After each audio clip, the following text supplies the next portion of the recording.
I'm Stephanie Kemp with Corvus Wealth, and perhaps a few months ago, you guys remember a video with Rob Garcia and Carolyn Herzog sharing their story of forming Corvus Wealth. And I know we're very proud to be here today to talk about CalSavers, which is why I'm here. So CalSavers was created in 2016 by the state legislature of California. We've actually have examples across the United States of similar programs. So CalSavers isn't the first. There's about 12 other states that do so. And in fact, our good old friends at Congress, they've been busy, but they've also kicked around the idea of a federal mandate of employers who do not currently offer a retirement plan, like a 401k, a 403b, or a simple plan, to offer their employees something. I will tell you, being a 401k plan fan, that CalSavers is a very well-spirited opportunity for employers to provide their employees an opportunity to save, to bridge the savings gap. So why am I here? Well, Jim did a fantastic job. We've already passed 2 deadlines.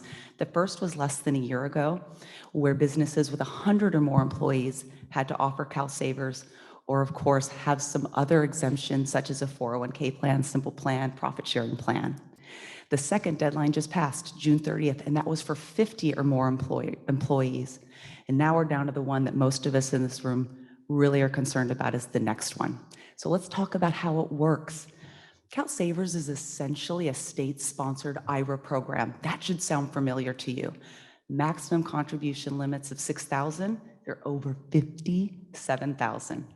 So I'm going to give you an example. Say you're in this room, you don't offer another retirement plan to your team, and you know that CalSavers makes sense for you. You're going to register. By the way, there's no reason to wait. You can register now.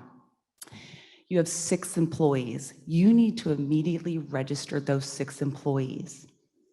So you're going to register your business with CalSavers, create accounts for those 6 employees, and then it's a mandatory 5% contribution limit that you need to withhold from your employees' paychecks, send off to the CalSavers program.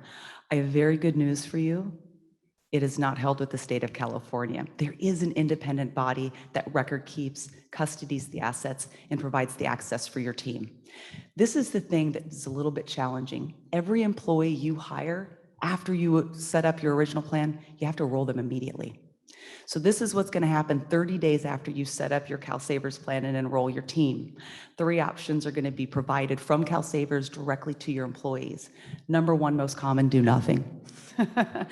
So about 7 out of 10 people are doing nothing. That means that 5% you took from their paychecks, put into their CalSavers account, nothing changes. The second option is opt out. That means you're going to have to return their money. The third option is that employees can actually control their accounts. That would look like them controlling their contribution limits up or down, and then of course controlling their investments.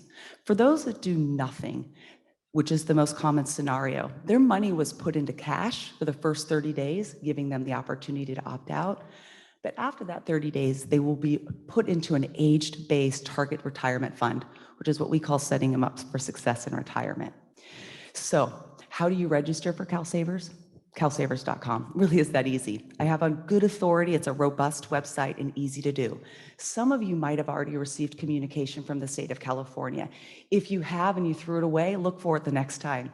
To register, EIN number, a special code that you receive from the state of California to get registered.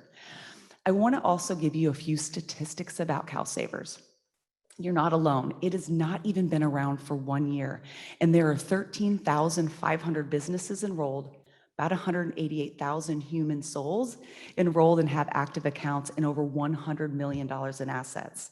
Now, I'm a numbers person. I can already see how large this plan's going to get over time. So I'm going to end with the penalties, because if you're listening still to this point, this is going to be my piece. It's going to knock it out of the park. Remember, if you don't currently offer a retirement plan, I'm speaking to you. I have never run across a local business or any business that's not wanted to offer something. So this is likely a very good fit. But if you don't do it, and it's June 30th next year, 180 days after your deadline, assuming you're one of those companies, 5 or more, it is $250 per eligible employee. say you really don't want to register for this program. 180 days later, it's $500. So there's some really, really good reason for you to offer it above and beyond the fact that you're giving your employees something that they really need. So in absence of you doing something, we know people don't save. So what I'm going to end with this. First of all, Rob and I and anyone at Corvus are happy to continue to be a resource for you. I had joked earlier, this was a 30-minute presentation to 15 to 5. But we want to be a resource to you no matter what. So if you're sitting there and wondering at CalSavers, is it a good fit? Want to unpack a little bit on how the process works? We're going to be here for you. And above all, if you're not entirely sure CalSavers is the best fit, we can help you explore other retirement plan options, and you can look at applying for that exemption. So once again, thank you so much for your time today, seeing your eyes above those masks, and above all, allowing us to get together. Thank you.